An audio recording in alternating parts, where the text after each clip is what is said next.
천지가 개벽할 듯 쏟아지는 장대비가 흙먼지를 집어삼키고 세상의 모든 소리를 지워버릴 기세로 퍼붓던 그날 오후, 마을 어귀의 늙은 느티나무 아래에서는 비명에 가까운 아이들의 고함 소리가 천둥 소리를 뚫고 들려왔다.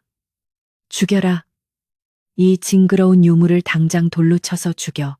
서 씨는 방 안에서 바느질을 하다 말고 그 찢어지는 듯한 살기에 찬 목소리에 소스라치게 놀라 방문을 박차고 나갔는데 빗줄기 사이로 보이는 광경은 실로 참혹하기 그지없어 그녀의 심장이 덜컥 내려앉는 것만 같았다. 대여섯 명의 동네 아이들이 진흙탕에 뒹구는 무언가를 에워싸고 주먹만한 돌멩이들을 가차없이 던지고 있었는데 그들이 노리는 것은 다름 아닌 희디인 비늘을 가진 팔뚝만 한 굵기의 백사 한 마리였다. 뱀은 이미 머리 쪽이 지식여져 붉은 선혈이 빗물에 섞여 흘러내리고 있었고 고통에 몸부림치며 진흙 바닥을 구르고 있었으나 아이들의 잔인한 유희는 멈출 기미가 보이지 않았다. 서 씨는 앞뒤 잴 겨를도 없이 흙탕물이 튀는 마당을 가로질러 빗속으로 뛰어들며 목이 터져라 소리쳤다. 이놈들아, 멈추지 못할까? 어찌 말 못하는 짐승에게 이토록 모진 짓을 한단 말이냐. 서 씨가 아이들 틈으로 비집고 들어가 뱀을 자신의 치마폭으로 감싸 안으려던 찰나 빗나간 돌멩이 하나가 그녀의 어깨를 강타했고 둔탁한 통증이 뼛속까지 파고들었지만 그녀는 신음조차 내지 않고 몸을 웅크려 그 작은 생명을 보호했다. 그녀의 서슬 퍼런 꾸짖음과 갑작스러운 등장에 놀란 아이들은 들고 있던 돌을 떨어뜨리며 뒷걸음질 쳤는데 그중 대장 노릇을 하던 덩치 큰 아이가 씩씩거리는 숨을 몰아쉬며 대꾸했다. 아주머니, 저건 그냥 뱀이 아니에요. 눈이 시뻘건 게 꼭 사람을 홀릴 요물 같단 말입니다. 재수옴 붙기 전에 죽여야 해요. 아이의 말대로 서 씨가 품에 안은 백사는 기이하리만치 창백한 비늘을 가지고 있었으나 서 씨의 눈에 비친 그것은 유물이 아니라 그저 살려달라고 애원하는 가여운 생명일 뿐이었다. 닥치거라. 하늘 아래 귀하지 않은 목숨이 어디 있다더냐. 썩 물러가라. 서 씨의 호통이 빗줄기보다 더 매섭게 떨어지자 아이들은 겁에 질린 표정으로 투덜거리며 뿔뿔이 흩어졌고 느티나무 아래에는 거친 숨을 몰아쉬는 서 씨와 축 늘어진 백사만이 남게 되었다. 차가운 빗물이 속옷까지 적셨지만 서 씨는 추위를 느낄 새도 없이 떨리는 손길로 품 안의 뱀을 살폈는데 뱀의 몸은 얼음장처럼 차가웠고 찢어진 비늘 사이로 드러난 속살이 빗물에 쓰라린 듯 미세하게 경련하고 있었다. 그녀는 남들이 볼세라 뱀을 솜에 안 깊숙이 숨기고는 종종 걸음으로 자신의 다 쓰러져가는 초가집으로 돌아왔는데 부엌 아궁이의 온기가 희미하게 남아있는 부뚜막 위에 뱀을 조심스레 내려놓았다. 뱀은 기운이 다했는지 혀를 날름거릴 힘조차 없어 보였고 그 처량한 모습이 마치 3년 전 역병으로 세상을 떠난 남편이 마지막으로 남겼던 힘없는 눈빛과 겹쳐 보여 서 씨의 가슴 한구석이 묵직하게 아려왔다. 그녀는 서둘러 마른 수건을 가져와 뱀의 몸에 묻은 진흙과 핏물을 닦아내기 시작했는데 뱀은 서 씨의 손길이 닿을 때마다 흠칫 놀라 몸을 움츠렸으나 이내 그녀에게 해를 끼칠 의도가 없음을 알아차렸는지 스르르 몸에 힘을 풀고 그녀의 손길을 받아들였다. 가난한 살림의 약이라고는 찾아볼 수 없었기에 서 씨는 부엌 한구석 항아리에 아껴두었던 쑥을 지식여 뱀의 상처 부위에 조심스럽게 발라주었다. 쑥의 독한 향이 퍼지자 뱀이 고통스러운 듯 몸을 비틀었으나 서 씨는 마치 아기를 달래듯 부드러운 목소리로 속삭였다. 괜찮다, 괜찮아. 조금만 참으면 낫느니라. 네가 전생에 무슨 죄를 지어 이리 모진 꼴을 당하는지는 모르겠으나 내 눈에 띄었으니 그냥 죽게 내버려 둘 수는 없는 노릇 아니더냐. 상처를 싸맬 천을 찾던 서 씨는 잠시 망설이다가 장롱 깊숙이 넣어두었던 자신의 낡은 비단 저고리 소매를 과감히 찢어내었다. 그것은 시집 올 때 친정어머니가 해준 유일한 비단 옷이었으나 지금 눈앞에서 죽어가는 생명보다 귀할 수는 없다고 생각하며 그녀는 찢어낸 천 조각으로 뱀의 몸통을 정성스레 감싸주었다. 하얀 비늘 위에 붉은 피가 배어나오는 것을 보자 그녀는 왠지 모를 서러움이 북받쳐 올라 눈시울이 붉어졌고 이 작은 미물을 살리는 것이 마치 자신의 척박한 운명을 위로하는 의식이라도 되는 양정성을 다했다. 한 시즌쯤 지났을까? 아궁이의 온기에 몸이 녹았는지 백사가 천천히 고개를 들고 서씨를 빤히 응시했는데 그 눈동자는 아이들의 말처럼 붉은색이 감돌았으나 요사스럽기는커녕 깊고 그윽한 슬픔을 담고 있는 듯했다. 뱀은 혀를 내밀어 서씨의 거친 손등을 살짝 핥았는데 그 감촉이 서늘하면서도 묘하게 따뜻하게 느껴져 서씨는 저도 모르게 뱀의 머리를 쓰다듬어 주었다. 그래, 이제 살았구나. 네가 짐승이라도 은혜는 알겠지. 부디 몸 조심하고 다시는 사람 눈에 띄지 말거라. 밖에는 여전히 빗줄기가 기와 지붕을 두드리고 있었지만 방 안에는 기이한 평온함이 감돌았고 서씨는 이 말 못하는 짐승과 나누는 무언의 교감이 텅 빈 집안을 채우는 유일한 온기임을 깨달았다. 남편이 떠난 후 시댁 식구들의 구박과 마을 사람들의 멸시 속에서 철저히 고립되어 살아온 그녀에게 자신의 손길을 필요로 하는 존재가 생겼다는 것은 실로 오랜만에 느껴보는 삶의 감각이었다. 그러나 서씨의 선의가 마을에 어떤 파장을 불러올지는 그녀 자신조차 짐작하지 못하고 있었으니 담장 너머로 이 모든 광경을 지켜보고 있는 음흉한 시선이 있었다는 사실을 꿈에도 몰랐기 때문이었다. 서씨의 시동생이자 마을의 유지로 행세하는 최진사가 우산을 쓴 채 서씨네 집 담벼락에 몸을 숨기고 뱀을 치료하는 형수의 모습을 훔쳐보며 입가에 비릿한 미소를 띠고 있었다. 최진사는 형이 죽은 후 호시탐탐 형수의 재산, 특히 비옥한 논마지기를 가로채려 혈안이 되어 있었는데 형수가 미망인의 정절을 핑계로 좀처럼 빈틈을 보이지 않아 애를 태우던 참이었다. 드디어 기회가 왔구나. 과부년이 집에 요물을 들여다 놓고 정분이라도 났다고 소문을 내면 쫓아내는 건 식은 죽 먹기지. 최진사는 빗소리에 묻혀 들리지 않을 낮은 목소리로 중얼거리며 뱀을 어루만지는 서씨의 모습을 눈에 새기듯 노려보았고 그의 눈빛은 먹이를 노리는 독사에 그것보다 더 탐욕스럽고 차가웠다. 비가 조금 잦아들자 서씨는 뱀을 다시 품에 안고 뒷산으로 향했는데 마을 사람들의 눈을 피하기 위해 인적이 드문 새길을 택해 발걸음을 재촉했다. 산길은 젖어서 미끄러웠고 덤불이 치맛자락을 잡아채기 일쑤였지만 그녀는 품 안에 뱀이 다칠세라 넘어질 듯 위태로운 순간에도 몸의 중심을 잃지 않으려 애썼다. 산중턱에 이르러 사람들이 잘 찾지 않는 오래된 바위굴 앞에 다다른 서씨는 조심스레 뱀을 내려놓으며 마지막 작별 인사를 건넸다. 이곳이라면 비도 피할 수 있고 사람들도 오지 않을 게다. 부디 명줄 길게 이어가거라. 뱀은 굴 안으로 들어가려다 말고 다시 몸을 돌려 서씨를 향해 머리를 세우고는 한참 동안이나 그녀를 바라보았는데 마치 그녀의 얼굴을 영원히 기억하려는 듯 그 시선이 집요하고 강렬했다. 서씨가 손을 흔들어 보이자 그제야 뱀은 스르르 어둠 속으로 몸을 감추었고 그녀는 뱀이 사라진 빙굴을 한참이나 멍하니 바라보다 무거운 발걸음을 돌렸다. 집으로 돌아온 서씨는 젖은 옷을 갈아입을 생각도 못한 채 마루에 걸터앉아 멍하니 빗물을 떨어뜨리는 처마 끝을 바라보았는데 뱀을 떠나보낸 후 밀려오는 공허함이 뼛속까지 스며드는 듯했다. 남편이 살아있을 때는 비 오는 날이면 부침개를 부쳐 막걸리 한 잔을 나누며 도란도란 이야기를 나누곤 했었는데 지금은 말동무 하나 없이 빗소리만이 정막을 깨우고 있을 뿐이었다. 그때 살인문이 거칠게 열리며 최진사가 들이닥쳤는데 그는 짐짓 걱정스러운 표정을 지으며 마당으로 들어섰으나 그 눈에는 숨길 수 없는 교활함이 번들거리고 있었다. 형수님, 이 잦은 날씨에 어딜 다녀오시는 겁니까? 옷이 다 젖으셨구려.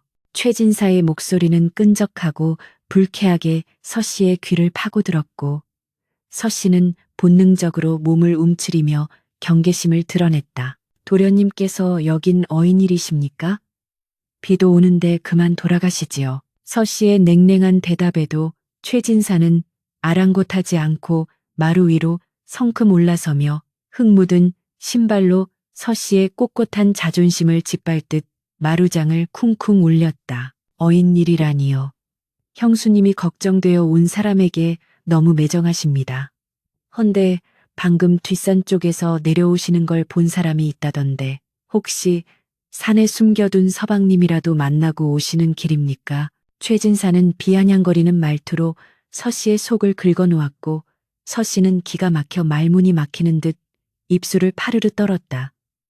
말씀 삼가세요. 시숙에게 못하는 말이 없습니다. 서 씨가 버럭 소리를 지르자 최진사는 기다렸다는 듯 표정을 싹 바꾸며 험악한 본색을 드러냈다.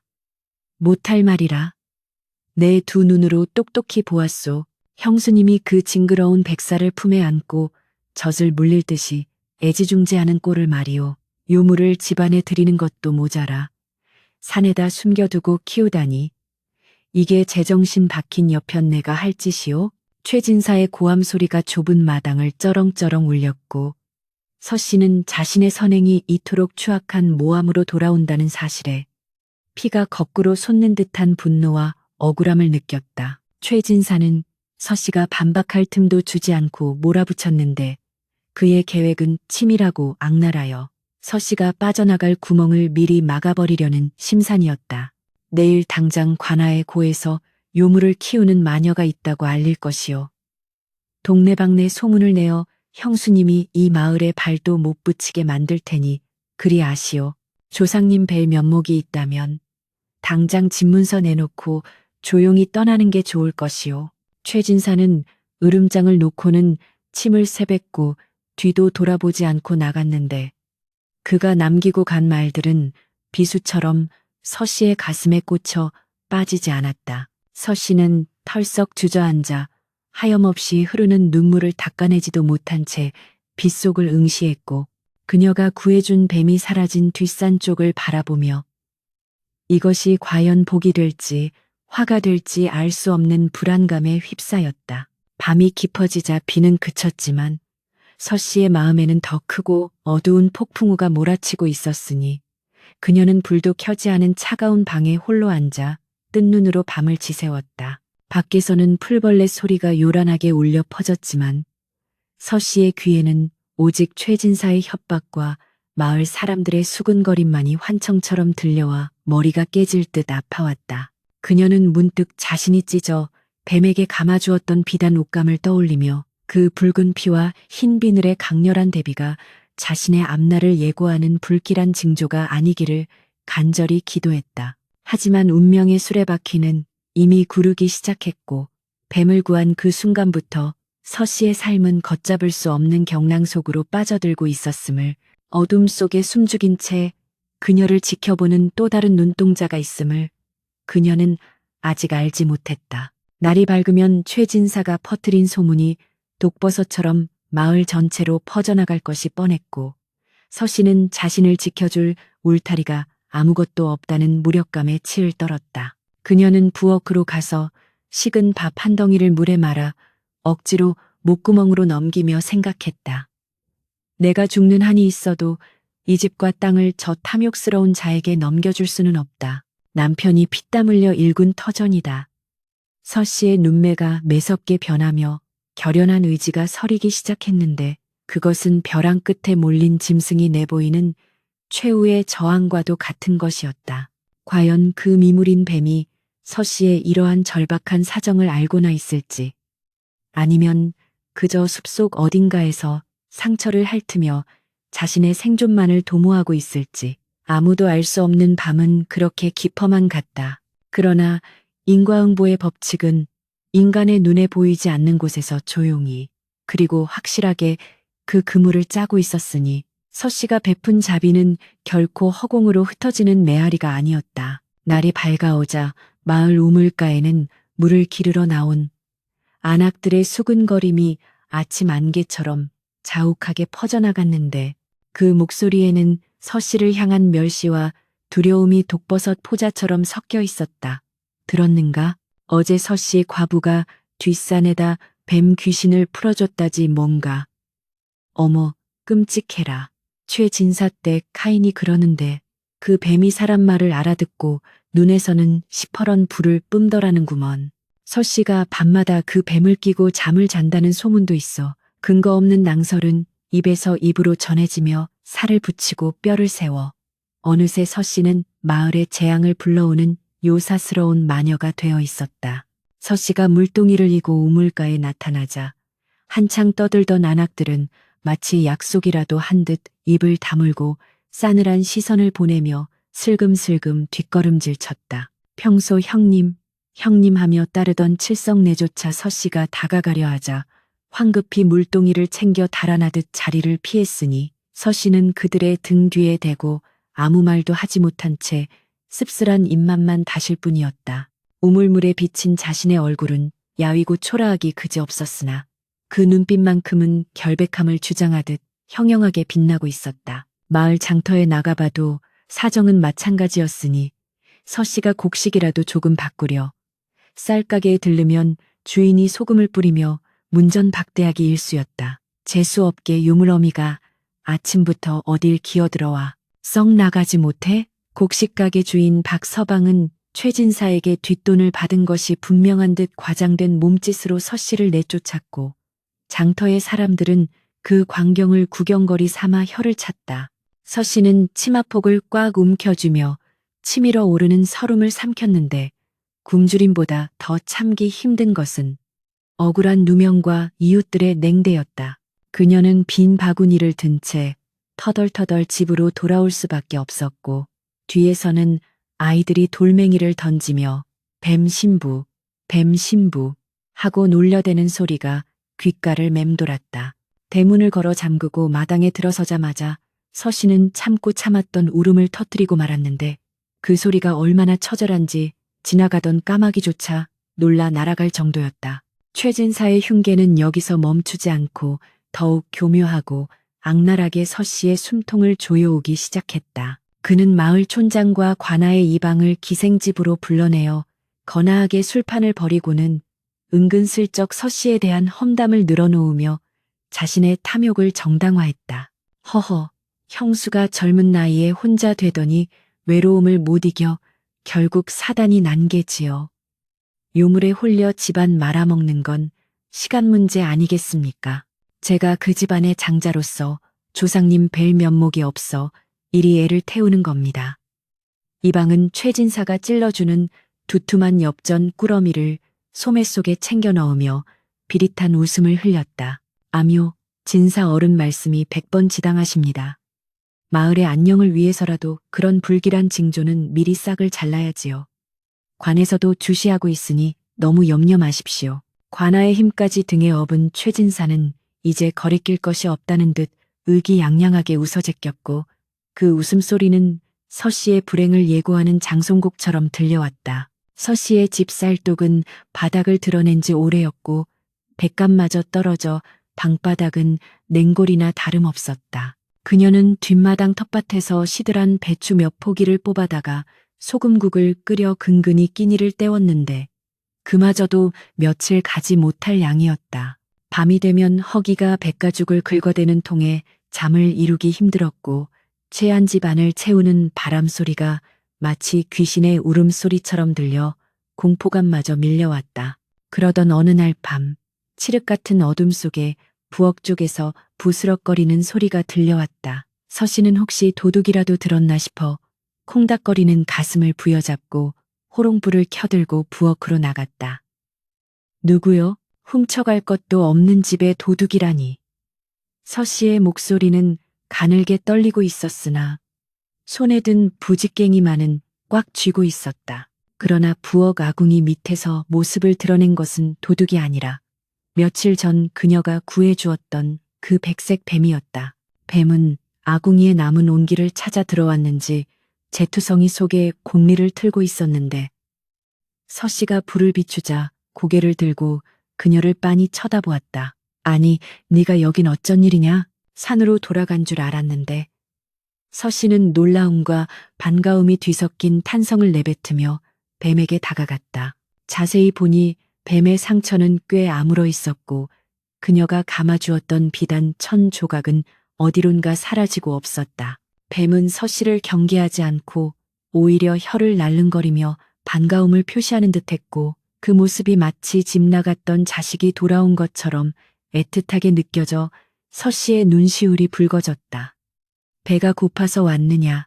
슈씨, 사람이나 짐승이나 먹고 사는 게 이리도 고단하구나. 서 씨는 방으로 들어가 자신이 아껴두었던 마지막 남은 콩가루 한 줌을 가져와 물에 개어 작은 그릇에 담아 뱀 앞에 놓아주었다. 이게 내 마지막 양식이다. 이거라도 먹고 기운을 차려라. 그녀의 목소리에는 체념과 연민이 묻어 있었는데 뱀은 마치 그녀의 말을 알아듣기라도 한 듯 콩가루 죽을 핥아먹기 시작했다. 서 씨는 그 모습을 쭈그리고 앉아 지켜보며 묘한 위안을 얻었다. 세상 모든 사람이 자신을 버리고 손가락질하는데 오직 이 미물만이 자신을 찾아와 곁을 내어준다는 사실이 가슴 사무치게 고마웠던 것이다. 뱀은 허기를 채운 뒤 서 씨의 발치로 다가와 그녀의 발목을 부드럽게 감았는데 그 차가우면서도 묵직한 감촉이 서 씨에게는 오히려 든든한 보호막처럼 느껴졌다. 그래, 너와 나, 우리 둘 다 세상에서 버림받은 신세로구나. 부디 나쁜 맘 먹지 말고 여기서 쉬다 가거라.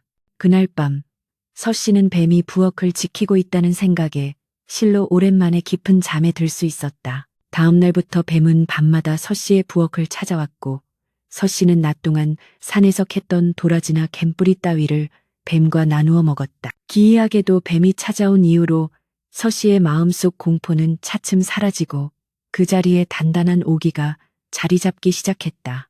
그녀는 뱀에게 속마음을 털어놓으며 혼잣말을 하곤 했는데 뱀은 그때마다 붉은 눈을 반짝이며 그녀의 이야기를 경청하는 듯했다. 네가 사람이었다면 내 말 동무라도 되어주었을 텐데 최진사 그놈이 내 땅을 뺏으려고 혈안이 되어 있단다. 내 죽어서 귀신이 되더라도 그 꼴은 못 보지.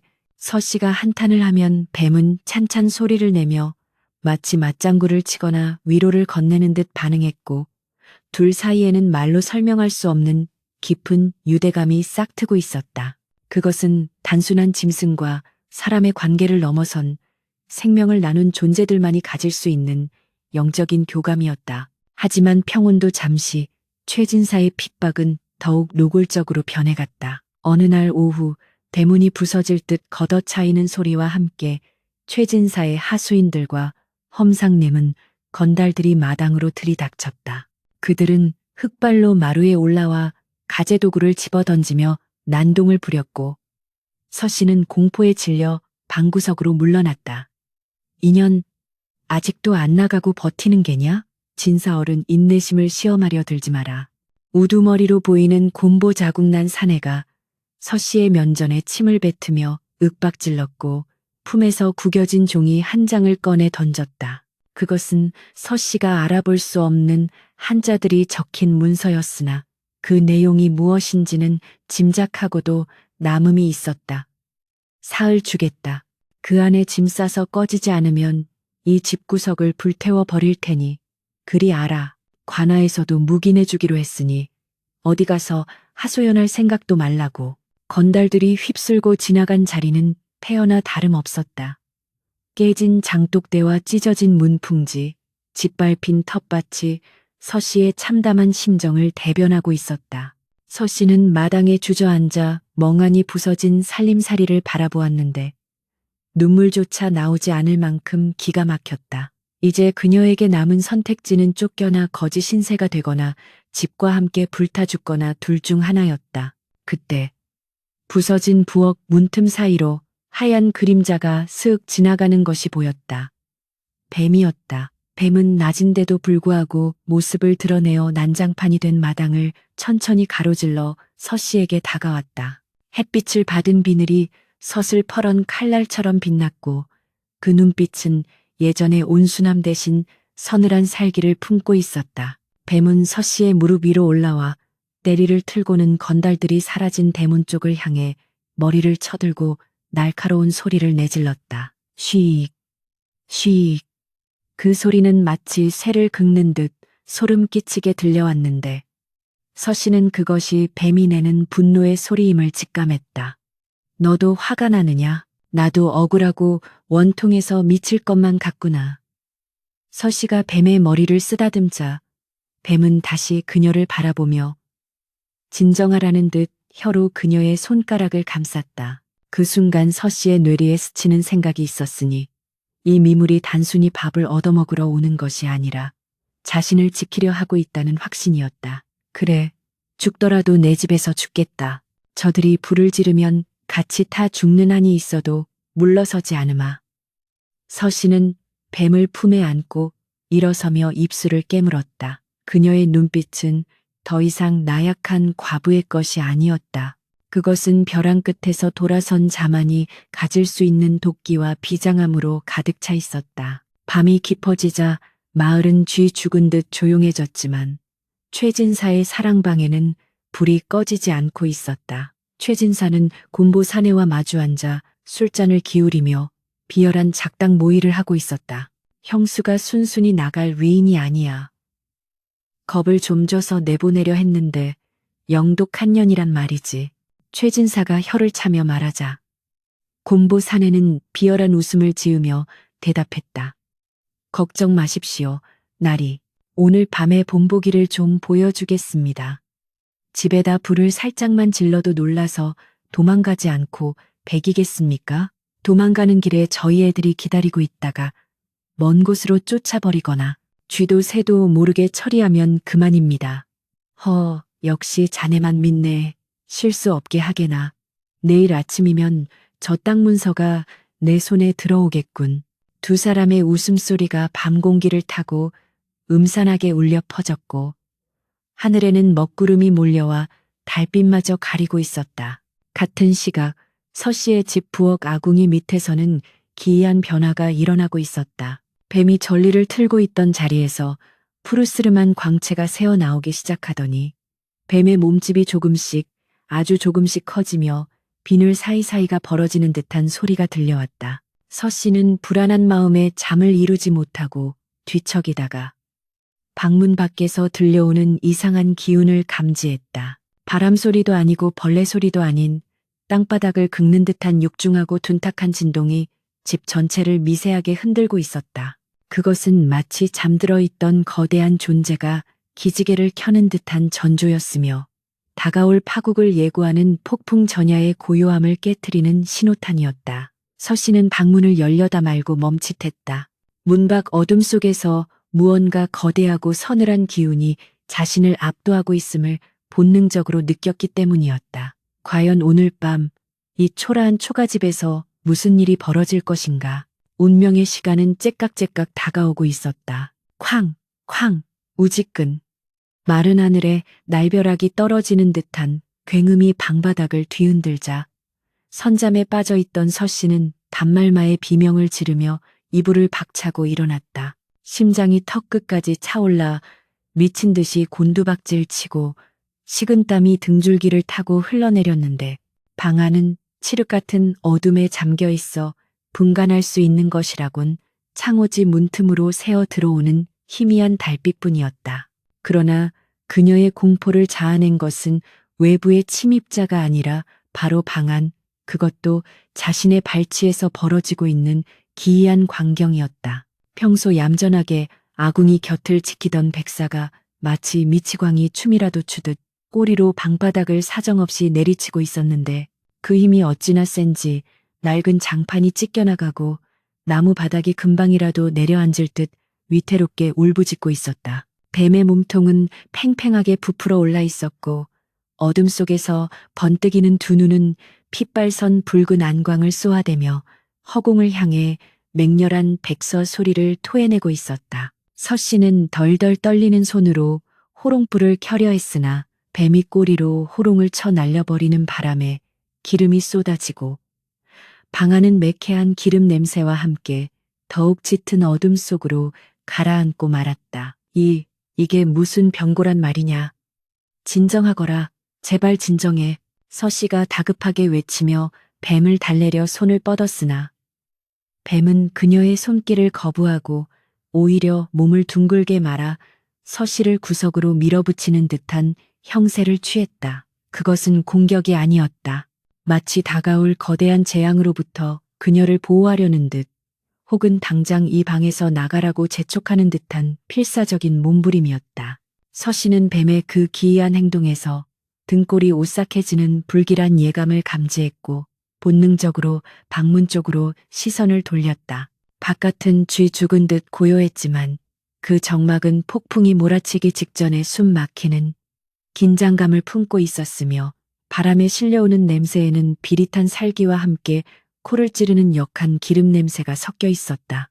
서씨의 머릿속에 최진사가 내뱉었던 불태워버리겠다는 협박이 섬광처럼 스치고 지나갔고 그녀는 그제야 뱀이 무엇을 경고하고 있었는지 깨닫고 온몸의 피가 얼어붙는 듯한 전율을 느꼈다. 그 시각 서신의 집 담장 너머에는 검은 복면을 쓴 그림자 넷이 횃불을 숨긴 채 웅크리고 앉아 서씨의 방동태를 살피고 있었다. 그들의 우두머리는 최진사에게 돈을 받고 살인을 청부받은 곰보 자국 사내였고 그 옆에는 탐욕에 눈이 멀어 혈육에 적마저 져버린 최진사가 비열한 웃음을 흘리며 서 있었으니 인간의 탈을 쓴 악귀들이 따로 없었다. 지금이다. 안에서 인기척이 들리는 걸 보니 깬 모양인데 밖으로 튀어나오기 전에 불길로 퇴로를 막아야 한다. 최진사가 낮게 으르렁거리는 목소리로 명령을 내리자 곰보 사내는 킬킬거리며 품속에서 기름병을 꺼내 초가 지붕과 마른 장작더미 위로 콸콸 쏟아부었다. 기름 냄새가 진동을 하자 최진사는 횃불에 불을 붙여 허공에 원을 그리며 신호를 보냈고 던져라 하는 외침과 함께 붉은 화마의 혀가 칠흑 같은 밤하늘을 가르며 서씨의 집을 향해 날아들었다. 화르륵 기름을 머금은 집단 지붕에 불똥이 닿자마자 걷잡을 수 없는 불길이 폭발하듯 치솟아 올랐고 순식간에 집 전체가 거대한 불기둥에 휩싸였다. 타닥타닥 타들어가는 소리와 함께 매캐한 연기가 방 안으로 스며들기 시작하자 서씨는 공포에 질려 방문을 열어젖히려 했으나 문은 밖에서 단단히 걸어 잠긴 듯 꿈쩍도 하지 않았다. 사람 살려, 불이야, 누구 없소. 서씨는 목이 터져라 비명을 지르며 문을 두드렸지만 돌아오는 것은 타오르는 불꽃의 굉음과 밖에서 들려오는 사내들의 비릿한 웃음소리뿐이었다. 연기가 방 안을 가득 채우자 서씨는 콜록거리며 바닥에 주저앉았고 눈물과 콧물이 범벅이 된 채 죽음의 공포에 떨었다. 밖에서는 최진사의 목소리가 확성기라도 된 듯 쩌렁쩌렁하게 들려왔다. 형수님, 그러게 곱게 나가라 할 때 말을 들었어야지. 요물과 함께 화장을 치러드리리다. 부디 저승에서는 정신 차리고 사시오.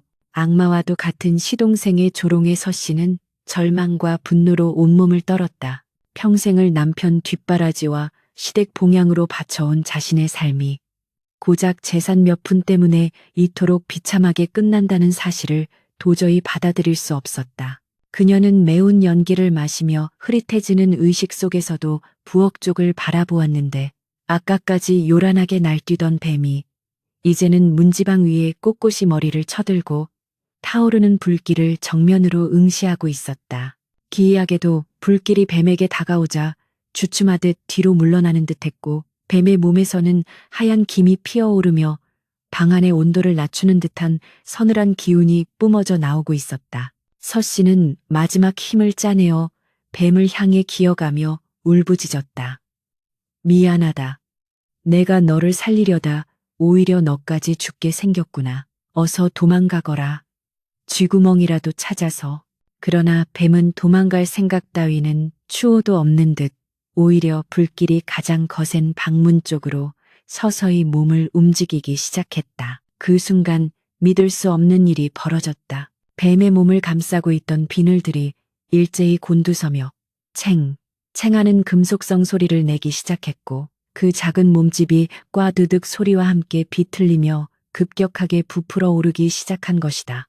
서씨는 자신의 눈을 의심하며 그 광경을 지켜보았는데 그것은 뱀이 허물을 벗는 것과는 차원이 다른 뼈와 살이 다시 조립되는 듯한 고통스럽고 장엄한 변태의 과정이었다. 팔뚝만 하던 굵기가 석가래만큼 굵어지고 짧았던 몸통은 방을 가득 채울 만큼 길어졌으며 희기만 했던 비늘 사이사이로 황금빛 광채가 뿜어져 나와 자욱한 연기를 뚫고 방 안을 대낮처럼 환하게 비추었다. 뱀의 머리 위에는 사슴뿔 같은 것이 돋아나고 있었고 붉은 눈은 이제 화마보다 더 뜨겁고 강렬한 분노로 이글거리고 있었다. 그것은 더 이상 미물이 아니었다. 전설 속에서나 듣던 영물 이무기가 현신하는 순간이었다. 집 밖에서는 최진사와 건달들이 불타는 집을 구경하며 낄낄거리고 있었다. 어이구, 이제 비명도 안 들리는 걸 보니 질식해서 최진 모양이군. 내일 관아에 가서 실화로 신고하면 그만이야. 최진사가 의기양양하게 말하며 뒷짐을 지자 곰보 사내는 아부하듯 맞장구를 쳤다. 날이 정말 대단한 계책이십니다. 뱀 요물도 같이 타 죽었을 테니 후환도 없겠지요. 그들은 모든 것이 완벽하게 끝났다고 믿으며 승리의 축배라도 들기세였다. 그러나 그들의 웃음소리가 채 잦아들기도 전에 불타는 초가집 지붕이 크게 들썩거리더니 쿠오 하는 천지를 진동시키는 짐승의 포효 소리가 불길 속에서 터져 나왔다. 그 소리는 호랑이의 울음보다 웅장하고 천둥보다 위험이 있어 듣는 이의 오금을 저리게 만들기에 충분했다. 최진사의 얼굴에서 웃음기가 싹 가시고 공포로 일그러지기 시작했다. 이게 무슨 소리야? 집안에 호랑이라도 키우고 있었단 말이냐? 건달들이 겁에 질려 뒷걸음질 치는 사이 불길에 휩싸인 지붕이 폭발하듯 뚫리며 거대한 형체가 하늘로 솟구쳐 올랐다. 화염을 휘감은 채 모습을 드러낸 것은 집채만 한 크기의 거대한 백색 구렁이, 아니 이무기였다. 이무기는 하늘 높이 솟아올랐다가 긴 꼬리로 불타는 석가래를 내리쳐 박살을 내버렸고 그 충격으로 불똥이 사방으로 튀며 최진사 일당의 머리 위로 비 오듯 쏟아져 내렸다. 으악, 저게 뭐야? 용이다. 용이 나타났다. 곰보 사내가 비명을 지르며 바닥에 나뒹굴었고 최진사는 다리가 풀려 털썩 주저앉은 채 입만 벙긋거리며 말을 잇지 못했다. 그의 눈앞에 펼쳐진 광경은 인간의 상식을 완전히 벗어난 초자연적인 공포 그 자체였다. 이무기는 공중에서 몸을 틀어 마당에 있는 악인들을 내려다 보았는데 그 눈빛은 단순한 분노를 넘어선 준엄한 심판자의 눈이었다. 이무기는 불타는 집안에서 아직 빠져나오지 못한 서씨를 보호하기 위해 몸을 둥글게 말아 방 주위를 감쌌는데 놀랍게도 이무기의 비늘에서 뿜어져 나오는 냉기가 뜨거운 화기를 밀어내며 서씨가 있는 공간만큼은 불길이 침범하지 못하게 막아주고 있었다. 서씨는 불타는 지붕 사이로 보이는 거대한 이무기의 배를 올려다보며 이것이 꿈인지 생시인지 분간할 수 없었으나 자신을 감싸고 있는 그 존재가 며칠 전 콩가루 죽을 나눠 먹던 그 작은 친구임을 본능적으로 느낄 수 있었다. 네가 정말 너란 말이냐? 서씨의 눈에서 뜨거운 눈물이 흘러내려 그을린 볼을 타고 흘렀다. 죽음의 문턱에서 자신을 지켜주는 유일한 존재가 사람이 아닌 짐승, 그것도 전설 속의 영물이라는 사실에 그녀는 전율과 감동을 동시에 느꼈다. 한편 마당에 있던 최진사는 정신을 차리고 도망치려 했으나 다리가 말을 듣지 않아 기어가는 꼴이 되고 말았다. 살려줘. 내 다리, 내 다리. 그는 엉금엉금 기어서 대문 쪽으로 향했지만 이무기는 그를 놓아줄 생각이 전혀 없었다.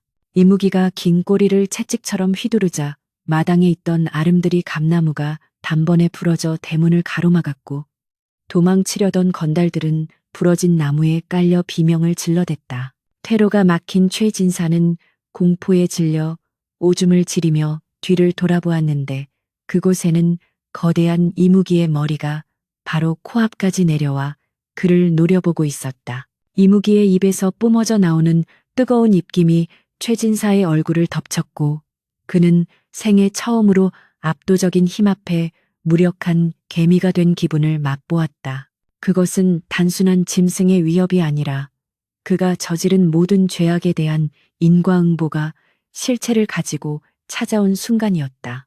마을 사람들도 유란한 소리와 불길을 보고 하나둘씩 잠에서 깨어 몰려나오기 시작했다. 저게 무슨 난리야? 서신의 집에 불이 났다. 세상에 저게 뭐야? 뱀? 아니, 용이잖아. 횃불을 들고 달려온 마을 사람들은 담장 너머로 보이는 거대한 이무기의 형상에 기겁하며 자리에 멈춰섰다. 그들은 두려움에 떨면서도 호기심을 이기지 못해 웅성거리며 구경을 했는데 그들의 눈앞에 펼쳐진 것은 인간의 탐욕이 불러온 참극과 그에 맞서는 신령스러운 존재의 대결이었다. 이무기는 마을 사람들이 보는 앞에서 서서히 최진사를 향해 입을 벌렸다. 그 날카로운 송곳니 사이로 끈적한 침이 뚝뚝 떨어지고 있었고 목구멍 깊은 곳에서는 지옥의 불길 같은 그르렁 소리가 울려 퍼졌다. 이제 최진사의 운명은 바람 앞에 등불이나 다름없었으니 그가 뿌린 악의 씨앗이 거대한 재앙의 열매가 되어 그를 집어삼키려 하고 있었다. 불타는 집안에서 서씨는 이무기의 보호 속에서 안정을 되찾고 문틈으로 보이는 시동생의 절망적인 모습을 바라보며 복잡한 감정에 휩싸였다. 자신을 죽이려 했던 원수이지만 한때는 가족이었던 사람. 그러나 그의 악행은 도를 넘었고 이제 하늘이 내린 벌을 피할 길은 없어 보였다. 이무기는 잠시 고개를 돌려 방 안에 있는 서씨와 눈을 마주쳤는데 그 찰나의 순간 서씨는 이무기의 눈빛에서 걱정 말라. 이제 내가 끝을 내겠다는 무언의 메시지를 읽을 수 있었다. 밤하늘을 수놓은 붉은 불꽃과 거대한 백색 이무기, 그리고 공포에 질린 악인들의 비명 소리가 뒤섞인 그날 밤은 마을의 역사에 길이 남을 기이하고도 처절한 전설의 서막을 알리는 밤이 되었다. 이제 곧 날이 밝으면 감추어졌던 모든 진실이 낱낱이 드러나고 죄 지은 자는 심판대에 오르게 될 것이었다. 화마가 춤을 추던 서씨의 집터는 이제 거대한 이무기가 내뿜는 서늘한 기운과 물독이 깨지며 쏟아진 물줄기로 인해 자욱한 수증기에 휩싸여 있었다. 이무기는 단순히 몸을 부풀려 위협만 하는 것이 아니었다. 놈은 그 거대하고 강력한 꼬리를 들어 마당 한켠에 줄지어 있던 장독대를 사정없이 내리쳤는데 와장창 하는 굉음과 함께 수십 개의 항아리가 박살나며 그 안에 담겨있던 간장과 소금물이 폭포수처럼 쏟아져 나왔다. 짠내 섞인 물벼락이 불타는 석가래와 기둥을 덮치자 치솟던 불길은 치익하는 소름 끼치는 소리를 내며 검은 연기와 함께 사그라들기 시작했다. 마치 하늘에서 용이 물을 뿜어 비를 내리는 듯한 장관이었으나 그 물은 서씨의 피땀 어린 살림살이에서 나온 것이라 그 광경을 지켜보는 서씨의 가슴은 미어지는 듯했다. 그러나 슬퍼할 겨를도 없이 이무기의 움직임은 더욱 재빠르게 이어졌으니 놈은 불길이 잡히자마자 곧바로 도망치려 발버둥치는 악인들을 향해 몸을 날렸다. 사람 살려. 나 죽네. 최진사의 사주를 받은 곰보 사내와 건달들은 이미 혼비백산하여 제정신이 아니었다. 그들은 젖은 바닥에 미끄러지고 넘어지면서도 어떻게든 담장을 넘으려 애를 썼으나 이무기의 꼬리는 그들보다 훨씬 빨랐다. 이무기는 마치 거미가 줄을 치듯 긴 몸으로 마당 전체를 휘감아 퇴로를 완벽하게 차단했고 도망치던 사내들의 발목을 낚아채어 마당 한복판으로 내동댕이 쳤다.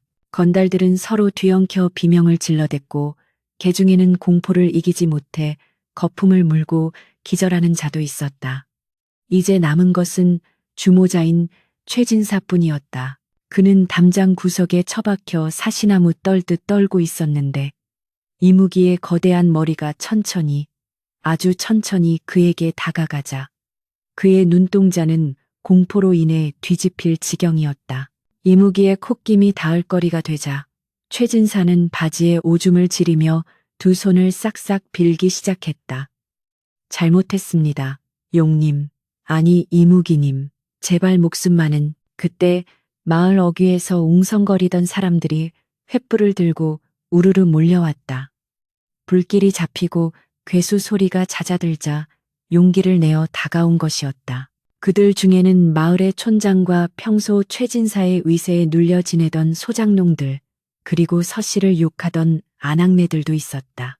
그들이 목격한 광경은 평생 잊지 못할 충격 그 자체였다. 불은 꺼졌지만 매캐한 연기가 감도는 마당 한가운데 집채만 한 백색 구렁이가 또아리를 틀고 앉아 최진사를 쥐잡듯 노려보고 있었고 그 옆에는 흉기를 든 건달들이 널브러져 있었기 때문이었다.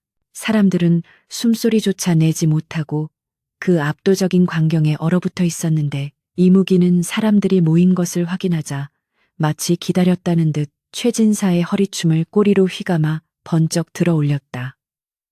으아악, 떨어뜨리지 마세요. 제발. 최진사는 허공에 매달린 채 팔다리를 허우적거렸으나 이무기의 힘을 당해낼 재간은 없었다. 이무기는 최진사를 마을 사람들 코앞까지 끌고 가 들이밀었다. 그리고는 크르르릉 하는 위협적인 소리를 내며 최진사의 얼굴에 대고 입을 크게 벌렸다. 날카로운 송곳니가 최진사의 목을 꿰뚫기 직전이었다. 이것은 명백한 신문이었다. 내 죄를 내 입으로 고하라는 무언의 압박이었다.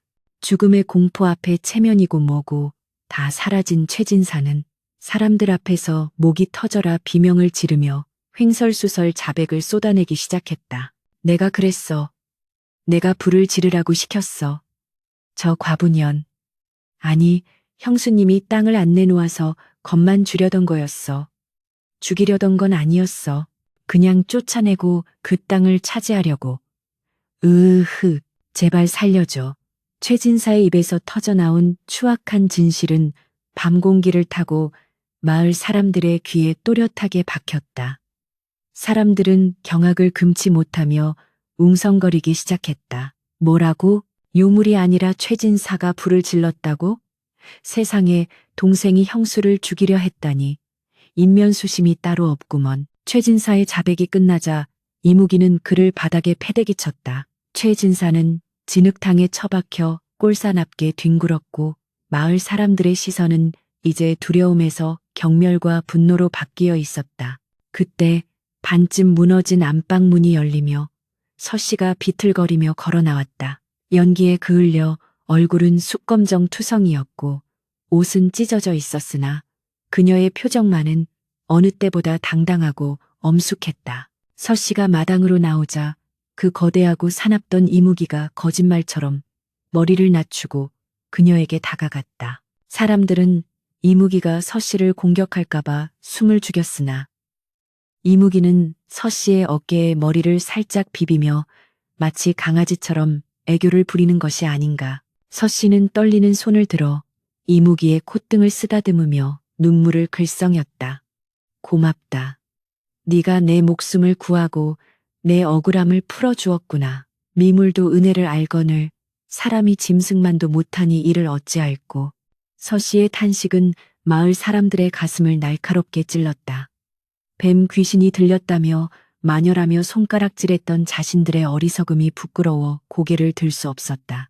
촌장이 헛기침을 하며 앞으로 나서더니 바닥에 엎드러져 있는 최진사를 향해 호통을 쳤다.